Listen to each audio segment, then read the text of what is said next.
하나님 말씀이 오늘 말씀 속에서도 크게 역사하여 주시기를 바랍니다.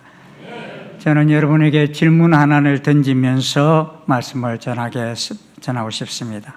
우리 찬양대가 우리 이제 찬양하실 때 주의 뜻을 이루기 위해서 우리를 세우셨다고 그렇게 찬양을 했는데, 여러분이 이 세상에 우연히 존재한다라고 여기십니까? 아니면은 하나님이 이런 창조 목적에 따라서 지금 존재한다 여기십니까? 전자입니까? 후자입니까? 다 그 대답이 나오리라 저는 알고 있었습니다. 근데 제가 이 질문을 드리면서 말씀을 시작하는 이유는 하나님은 우리들을 창세 전에 그리스도 안에서 창조 목적을 가지고 창조하셨다는 것입니다. 그런데 이를 모르는 많은 인생들이 있습니다. 이 인생들은 하나님의 창조 목적에 따라 사는 것이 아니라 인간이 주인이 되어서 자기 마음대로 살아갑니다. 그러다 보니 하나님 베풀어 놓으신 축복 속에 살아가는 것이 아니라 자기 자신도 모르게 감옥에 갇혀 살아갑니다. 19세기 영국의 여류 작가인 조지 엘리어트는 이런 인생들을 향하여 인간은 알게 모르게 5가지의 감옥에 갇혀 살아간다 이렇게 말했습니다. 여러분도 혹시나 나는 이런 감옥에 갇혀 살지 않는지 한번 점검해 보십시오. 첫째는 자기 사랑의 감옥에 갇혀 사는 사람이 있다 그랬습니다. 이 사람의 특징이 뭔가 하면은 모든 것을 결정할 때 하나님의 말씀과 하나님 뜻에 따라서 결정하는 것이 아니라 자기가 주인이 되어서 자기 의사결정의 기준이 자기가 되어서 살아간다는 것입니다. 이런 사람은 자기 감옥에 갇혀 자기 사랑의 감옥에 갇혀 사는 사람이라 그랬습니다. 둘째는 근심의 감옥에 갇혀 사는 사람이라 그랬습니다. 사실 우리들에게 다가오는 많은 질병들의 그 70%는요 근심하지 않아도 될 일을 너무 근심하면서 병이 온다는 것입니다. 네. 이런 근심의 감옥에 갇혀 사는 사람들이 너무나 많다는 것입니다. 셋째는 과거를 생각하는 향수의 감옥에 갇혀 사는 사람이 있다 그랬습니다. 우리의 삶에는 리허설이 없습니다. 우리 모두가 곧장 인생이라는 무대에 올라와 있습니다. 그런데도 어떤 사람은 과거의 향수의 감옥에 갇혀서 그때 말이야 미스터 김이 나하고 결혼하자 했을 때 미스터 김하고 했더라면 내가 지금 이 지경은 아닐 텐데, 이런 이루어지지도 않을 문제를 가지고 그런 과거의 감옥에 갇혀 사는 사람들이 있다는 것입니다. 네 번째는 남의 것만 좋게 보이는 선망의 감옥에 갇혀 사는 사람이 있다 그랬습니다. 미국 속담에 보면 이웃집 잔디는 늘 푸르게 보인다 그랬습니다. 막상 가보면 우리 집 잔디보다도 못한데 멀리 보이는 저 잔디, 저 집 잔디만은 푸르게 보인다는 거예요. 무슨 말입니까? 늘 멀리 볼 때는 남의 집 자식은 공부도 잘하는 것 같고 남의 집 남편은 우리 집 남편보다 훨씬 더 잘해주는 것 같은 이런 선망에 빠져가지고 불평하면서 살아가는 사람들이 있다 하는 것입니다. 마지막 5번째는 정오의 감옥에 갇혀 사는 사람들이 있다 그랬습니다. 제가 이제 목회 42년째인데요. 목회를 해보니까요. 예수 믿는 사람들도 이 정오의 감옥에 갇혀 사는 사람이 의외로 많더라고요. 제가 개척을 하고서도 한번 신방을 했는데 너무 얼굴에 웃음이 없고 기쁨이 없는 한 분을 보고서, 그래서 제가 제 아내하고 둘이 같이 신방을 갔다가 왜 그렇게 기쁨이 없고 얼굴에 근심이 많은지 물었더니만 40년 전에 죽은 남편이 너무 미워가지고 그 미움, 그 정오심 때문에 그런데 화해를 못하고 죽은 거예요. 화해를 못하고 죽어가지고 그걸 화해하는 방법도 모르고, 그래가지고 제가 그날요 남편 역할을 해줬어요. 남편 역할을 했어. 하고 싶은 대로 다 남편한테 하고 싶은 말 다 해보라 할 때는요, 나중에는 베개를 들고 막 때리는데요. 베개가 다 터져버렸어요. 그래도 감사한 거는 그러고 나서 그날 정오의 감옥에서부터 자유해지는 그 온 자식들이 저한테 감사의 편지를 쓰고, 예? 그런 사건도 있었는데, 생각보다도 정오의 감옥에 갇혀 사는 사람이 이리 많구나 하는 것을 볼 수 있었습니다. 사람들은 이런 감옥에 갇혀 살면서도 잠깐 후면 다 지나갈 것을 위해서 얼마나 땀을 흘리는지 모릅니다. 사탄은 이 만물이 창조되고 난 후에 우리 인간이 하나님의 창조 목적을 따라 사는 것이 아니라 이런 감옥에 갇혀 살도록 하나님 형상대로 지음받은 사람을 제일 먼저 시험했어요. 하나님은 사람을 하나님의 형상대로 지으시고 생육하고 번성하여 땅에 충만하라 이르기를 원하셨는데, 땅을 정복하고 다스리기를 원하셨는데, 이렇게 하지 못하도록, 이렇게 살지 못하도록 사단은 하나님의 형상대로 지음받은 우리 인간이 그렇게 살기를 원치 않았기 때문에 우리를 시험하고 미혹했던 것입니다. 그래서 여러분, 에덴 동산에 많은 열매들이, 과일들이 있고 열매들이 있는데 중요한 두 가지 나무가 있었어요. 잘 알죠? 무슨 나무입니까? 생명나무 실과가 있었고 또 한 가지는 선악과가 있었어요. 여러분, 생명나무 실과는 따먹어도 되는 거예요, 아니에요? 먹지 말라 했어요, 안 했어요? 안 했어요. 생명나무 실과는 따먹어도 되는 거였어요. 예? 영생할 수 있는 그런 귀한 나무였어요. 그 먹지 말라 소리 안 했어요. 만지지 말라 소리도 안 했습니다. 그런데 먹지 말라 한 게 있죠. 뭐가 있어요? 선악과. 선악과는 먹지 말라, 만지지도 말라 그랬습니다. 그런데 사탄은 아담과 하와가 이 생명나무 실과를 따먹는 데 관심을 갖지 못하도록 하기 위해서 먼저 선수를 쳐서 하나님께서 유일하게 먹지 말라 하신 선악과를 따먹도록 유혹한 것입니다. 하와가 그 선악과를 보는 순간 먹음직도 하고 보암직도 하고 먹음직도 하고 또 지혜롭게 할 만큼 탐스럽기도 한 나무다 그랬습니다. 보암직하다는 말이 뭡니까? 안목의 정욕이 시작되었다는 것입니다. 여러분, 대부분 죄를 보면요, 보는 데서부터 시작해요. 견물생심이라고. 보면서부터 이 죄가 시작됩니다. 먹음직스럽다는 말이 무엇입니까? 육신의 정욕을 말합니다. 먹어야 될 것이 먹음직스러운 건 괜찮은데 먹으면 안 될 것들도 먹음직스러운 게 있어 없어요? 있어요. 그런 것들이 먹음직스럽다는 것은 육신의 정욕이 발동되었다는 거예요. 요새는 안 그런데 한 30년 전에 제가 해외여행을 이렇게 동남아 여행을 해보면 한국 사람들이 가는 데마다 왜 그렇게 먹는 걸 밝히는지, 예? 뭐 곰발바닥, 무슨 간설계, 뭐 피, 정말요, 네 발 달린 것 가운데 못 먹는 것은 책상 다리밖에 없는 것 같은 느낌. 예? 이게 뭐예요? 그만큼 이 육신의 정욕이 발동되었다 하는 것입니다. 지혜롭게 할 만큼 탐스럽기도 한 것이 뭡니까? 이 생의 자랑입니다. 선악을 아는 일에 있어서 하나님처럼 된다는 이 유혹에 휘말려서 그들은 그만 선악과를 따먹고 맙니다. 피조물이 지존자고 되고 싶었던 것입니다. 이 사탄은요, 두 번째 아담인 예수님께도 똑같은 시험을 했습니다. 예수님께서 광야에서 40일간 금식하여 극도로 굶주리신 상태에 있을 때 사단은 먹음직스러운 떡과 손쉽게 가질 수 있는 보암직한 명예와 이 생의 자랑으로 유혹하여 어떻게 해서든지 예수님을 하여금 영원한 것에 관심을 갖지 못하게 했습니다. 오늘 여러분, 기독교가 왜 이렇게 이단이 많은지 생각해 보셨습니까? 석가모니, 거짓 석가모니가 있어요, 없어요? 거짓 석가모니 없어요. 거짓 공자 있어요, 없어요? 뭐 거짓 공자도 없어요. 공자가 있는 것이지. 그런데 거짓 예수는 있어요, 없어요?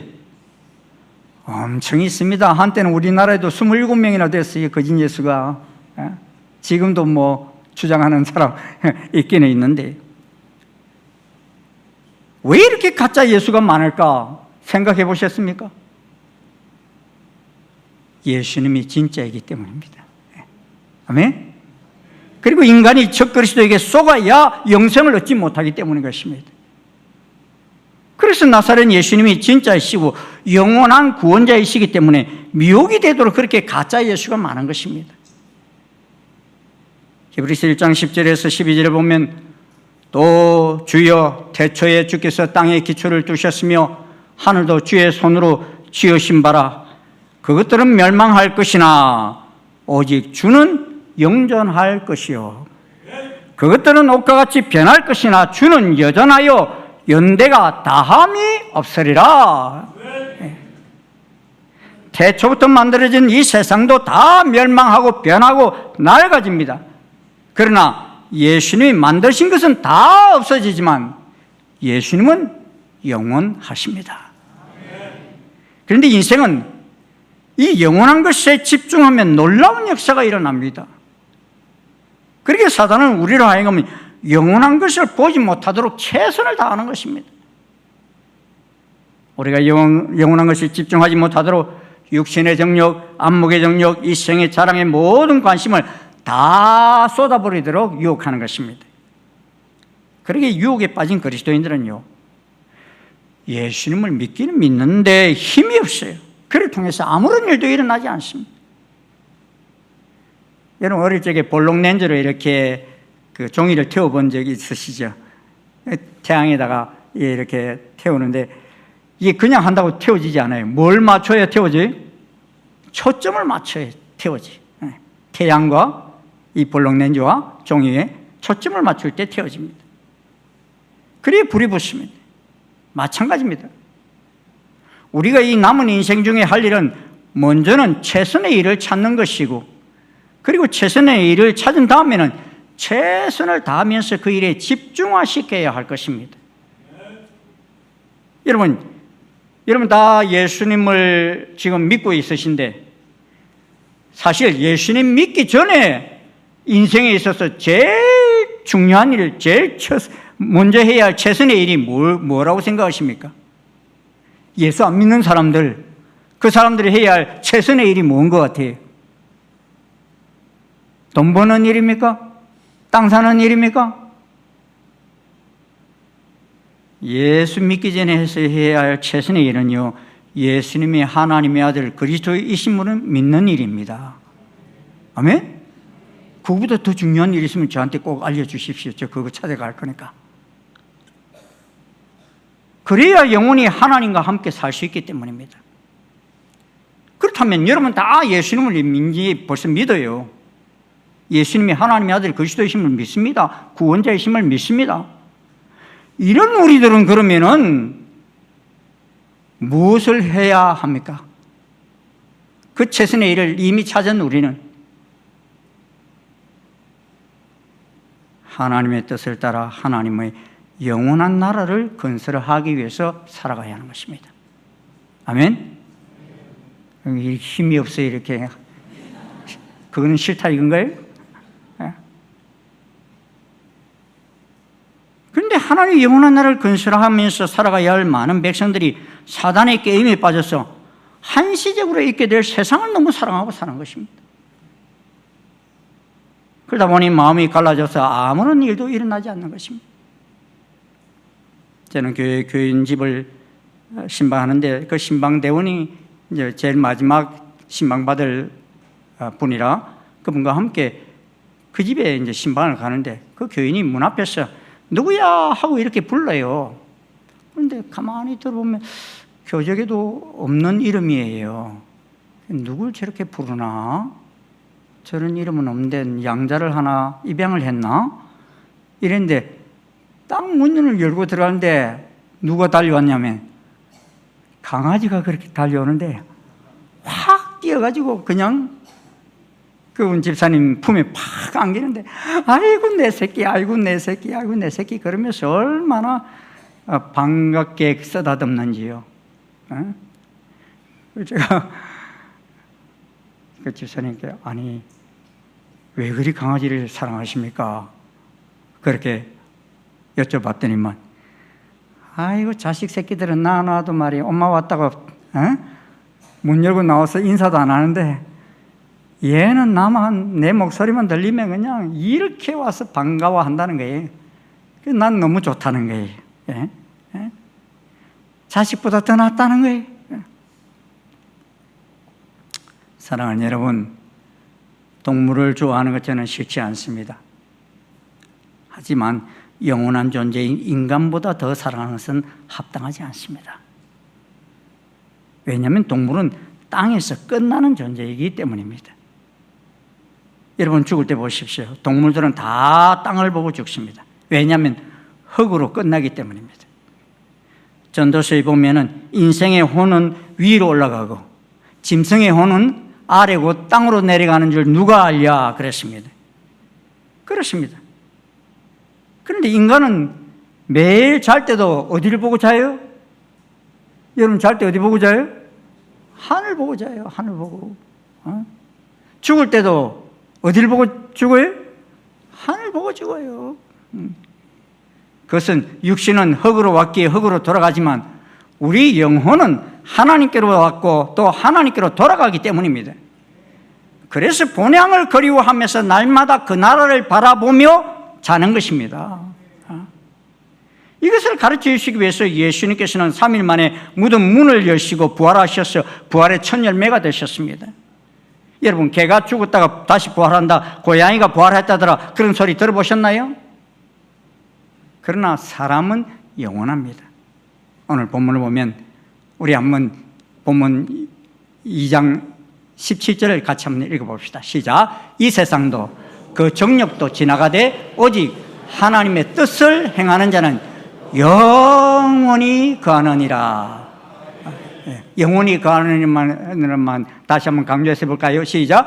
영원히 거하느니라. 아멘.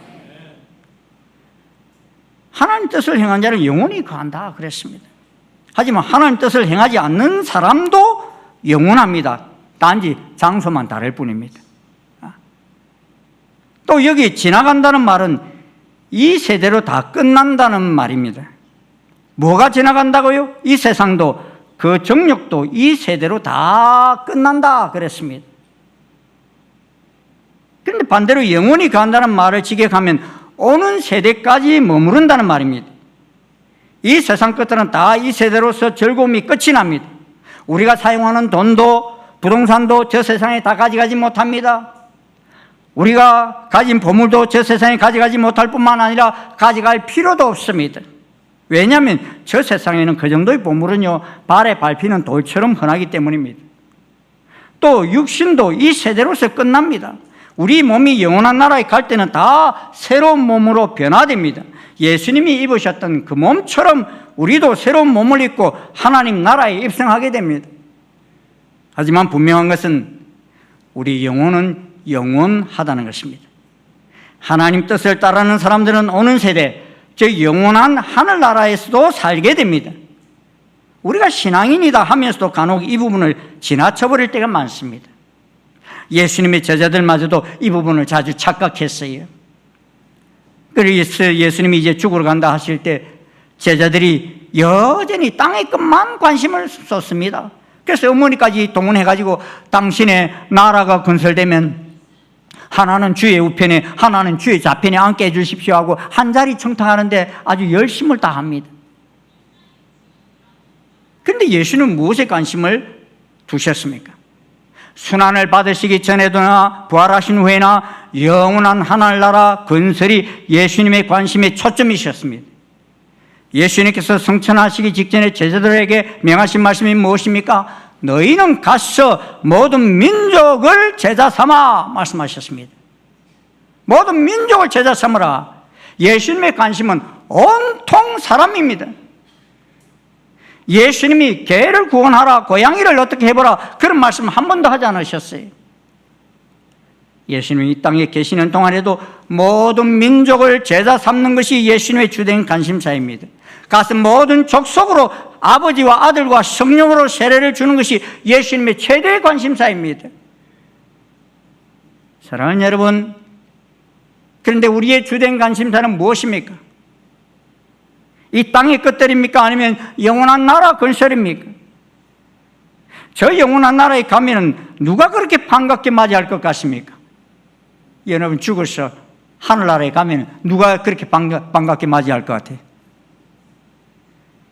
예수님이 틀림없이 반갑게 맞이할 거예요. 그런데요, 저는 그런 생각을 해요. 예수님뿐만 아니라 우리가 전도한 많은 족속들, 민족들, 그리고 우리 이웃집 아저씨, 예? 이분들도 플랜카드 들고 막 환영할 것 같아요. 예? 천국에 오신 것을 환영합니다. 나 그때 전도해 주셔서 감사합니다. 예? 하고 말이에요. 저는 생각해 보면요, 야, 뭐 피부색이 막 다양한 사람들이 막 들고 있을 것 같은 느낌 있잖아요. 저는요, 아프리카에서도 콩고에서도 복음 텔레비전을 통해서 복음 전도하고 막 그랬어요. 장글지대 속으로. 예? 몽골 가서도 하고 여러 나라에 이렇게 복음을 전했기에 그것 때문에 예수 믿게 된 사람들 천국에서 플랜카드 들고 맞이하고 있지 않을까, 그런 생각, 막 기대감이 막 옵니다. 그런데 이 반가움 만나면 천국 가시만 있는 것이 아닙니다. 내가 복음을 전하고 제자로 가르친 사람들 때문에 이 땅에서도 큰 기쁨이 있습니다.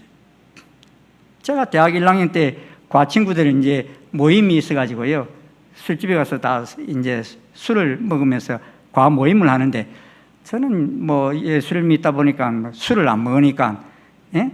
안주만 먹으면서 이렇게 봤는데, 다 끝나고 나서 보니까 집에 가는데 술이 세지 않는 한 친구가 집을 못 가고 뻗어버린 거예요. 예? 그래서 저 친구를 두면은 이 가게는 문 닫아야 되는데 갈 수가 없는 상황이라서 그 친구를 둘러엎고서 흑석동에서부터 홍제동까지 집에다 데려다 줬어요. 예. 데려다 줬는데 이 양반이 술에서 깨어가지고 보니까 자기가 이제 술 먹은 것은 기억나는데 어떻게 집에 왔는 건 기억이 안 나거든요. 그럼 물었더니만 나중에 제가 데려왔다는 것을 알게 돼요. 그래서 그 기회를 통해서 그분에게 복음을 전했어요. 예. 예? 복음을 전했는데 그분이 예수를 믿게 되고서요, 대학 교수가 됐어요. 대학 교수가 되고 교회에서는 장로가 됐어요. 예? 그리고 그 어머니 환갑잔치 때 저보고 와서 환갑잔치 예배 인도해달라고 그래가지고 제가 예배 인도도 하고 그랬는데, 이 장남이었어요. 장남인데 그 친구 한 친구를 통해서 어머니뿐만 아니라 동생들도 전부 다 예수를 믿게 된 거예요. 그 바로 밑에 동생이 이 일산에 살았는데요, 그 친구 그 형이, 야 너는 저 일산에 말이야 구영철 목사님 개척한 교회, 그 교회 가. 이래가지고 30년 전에 우리 교회 와가지고 지금 우리 교회 안수집사예요. 예? 얼마 전에 제가 은퇴했다고 밥도 사주더라고요. 예? 자손들 전부 다 예수님, 어머니부터 4대째까지가 다 예수님 믿게 돼요. 제가 그 친구를 전도할 때 여러분 그렇게 다 열매 맺을 거 알고 했겠어요? 아니에요. 아닌데 진짜 성경이 말하는 30배, 60배, 100배라는 말이 무슨 말인지를 그를 통해서 깨닫게 됩니다. 하나님께서 놀라운 열매를 맺게 하셔. 뭐 그런 친구 또 있어요. 버스 정류장에서 처음 보는 친구 전도했는데 그 친구가 거기서 버스 정류장에서 영접기도 하고요, 그 친구가 뭐 긴 과정 다 설명 못하고 신학 박사가 돼가지고요, 최근까지 신학교에서 교수를 했어요. 생각지도 안 했는데 하나님께서 그런 열매를 맺게 해서 귀한 열매를 보게 하신 것입니다. 물론 이렇게 성공한 일만 있는 게 아니에요. 한 번은 저희 교회 집사님 부모님이 동시에 대학병원에 입원을 하셨어요. 그런 경우 잘 없잖아요. 그래서 뭐 제가 병문안을 갔는데 어머니는 일반 병실에 입원해 계셔서 제가 그 복음을 전하니까 젊었을 때 예수 믿으셨, 교회 다니셨더라고요. 예? 그런데 결혼하고서 이제 안 다니신 거예요. 그래서 복음 전하고서 신앙을 회복하고서 예수 믿기로 했어요. 그런데 아버지는 중환자실에 계시는 거예요. 중환자실에 계셔서 제가 어떻게든 그래도 좀 들어가 보려고 이랬는데 그 집사님 말씀이 한 일주일 후에는 일반 병실로 옮기실 것 같으니까 그때 목사님 다시 한번 와주시면 안 되시겠습니까? 그래서 그게 좋겠다 하는 생각이 들어가지고 그렇게 하자고 그랬는데 그 다음 날 돌아가셨다는 소식을 들은 거예요. 여러분, 복음을 들을 수 있었어요? 못 들었어요? 못 듣고 돌아가신 거예요. 저는요, 그때가 얼마나 힘들던지 좀 더 기다렸다가 그래도 중환자실에 들어가서 복음 전하고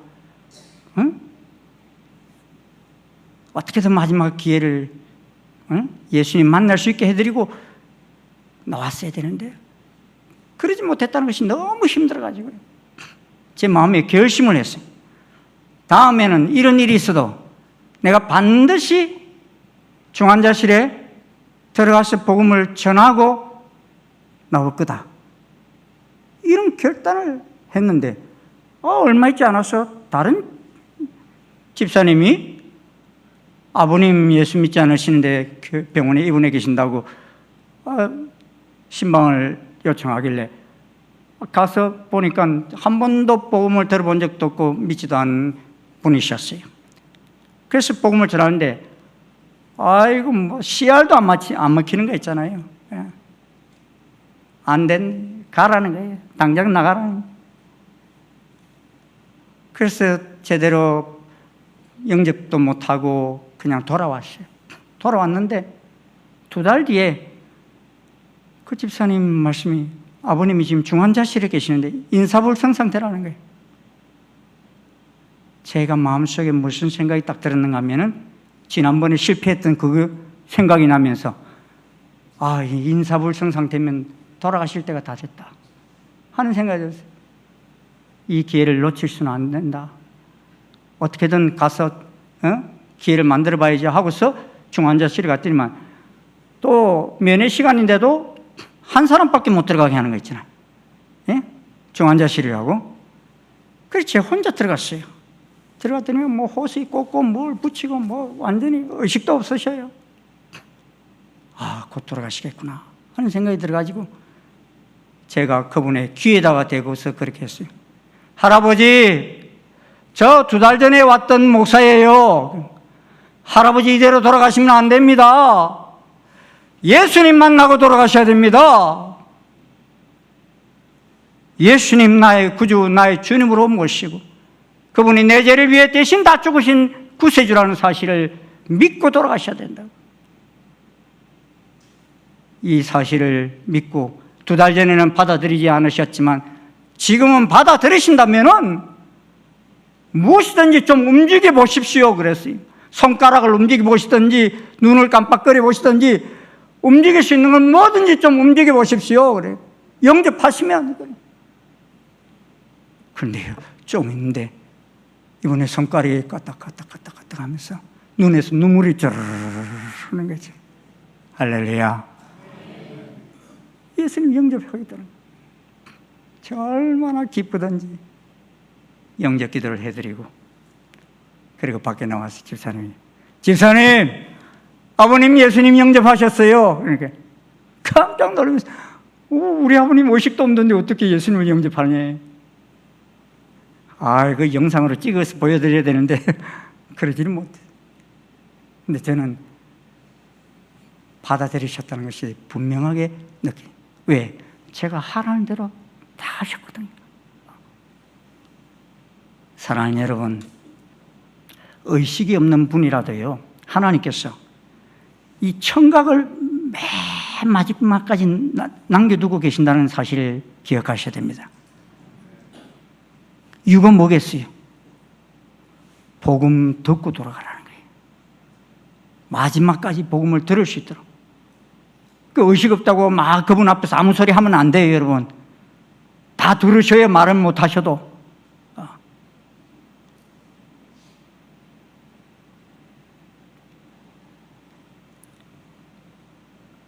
우리는 이웃에게 좋은 것을 나누고 서로 친절하려고 최선을 다합니다. 그런데 이웃의 영혼에 대해서는 무관심할 때가 많습니다. 70년, 80년 살 육신에 대해서는 관심이 많은데 영혼이 지옥불에 던져질 영혼에 대해서는 우리의 관심 바뀔 때가 많습니다. 저희 교회는 이렇게 강단에 꽃꽂이를 하는데 꽃꽂이를 할 때 주일날은 참 제가 기뻐요. 그런데 금요일줄 되면 제가 금요 한밤의 기도나 이를 들을 때는요, 제가 마음이 좀 아플 때가 있어요. 왜냐하면 혹이 시들어가지고 축 이렇게 쳐져 있는 것들이 많거든. 그래서 어떤 때는 강대상에 올라가서 아무도 안 볼 때 그냥 뽑아버려가지고 쓰레기통에 넣어버리는 경우도 있어요. 아무리 아름다운 꽃들이라도 여러분 다 금방 시들어요.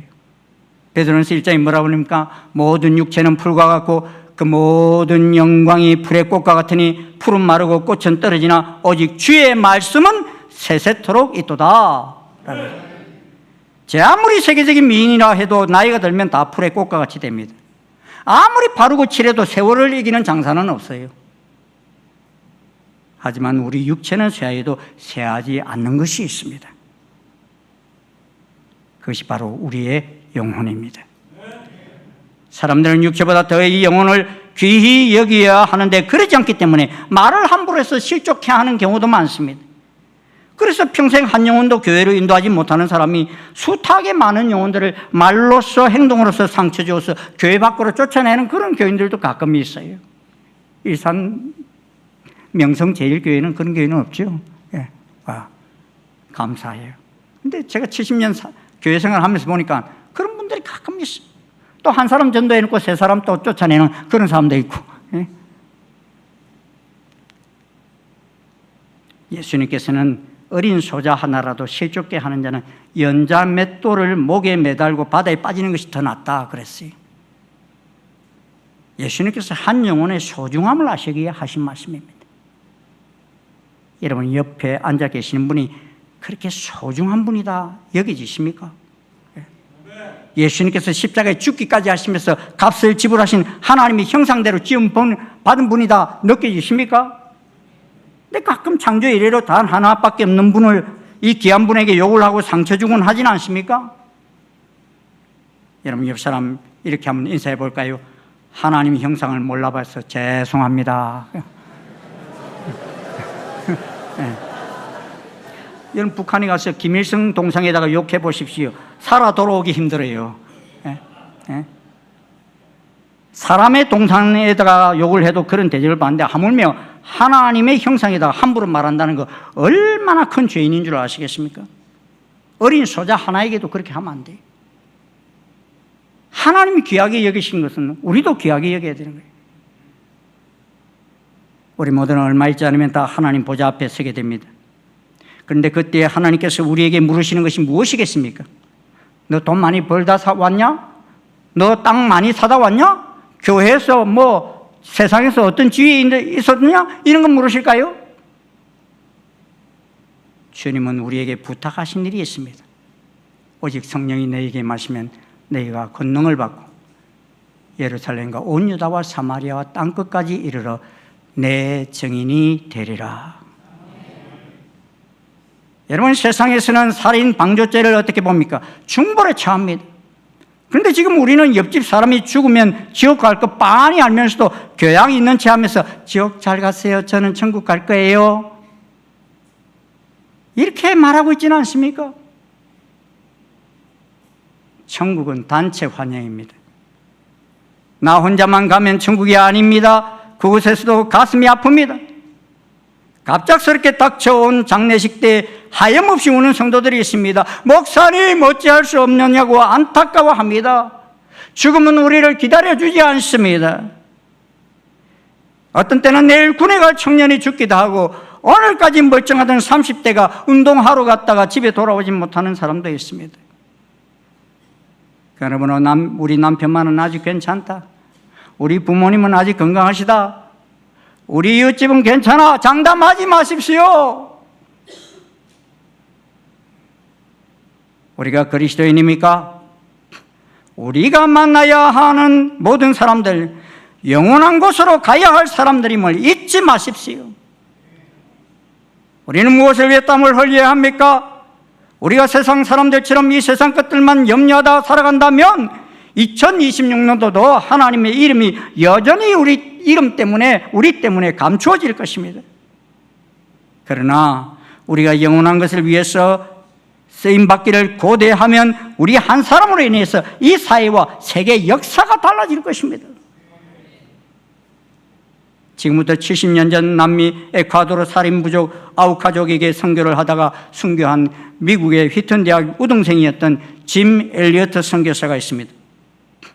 그는 그의 일기에 영원한 것을 얻고자 영원하지 않는 것을 버리는 자는 바보가 아니다라는 말을 남기고서 동료 4명의 선교사와 함께 아우카족에게 갔다가 제대로 복음을 전해보지도 못하고 죽었습니다.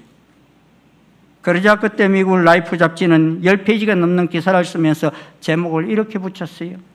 이 얼마나 불편한 낭비인가. 과연 그들의 죽음은 불필요한 낭비였을까요? 이때로부터 36년이 지난 1992년 6월 11일 아우카족의 외딴 마을 티네노에서는 감격적인 신약성경 봉헌 예배가 드려졌습니다. 이날의 형사에 대해서 1992년 9월 23일자 국민일보에는 다음과 같이 보도했습니다.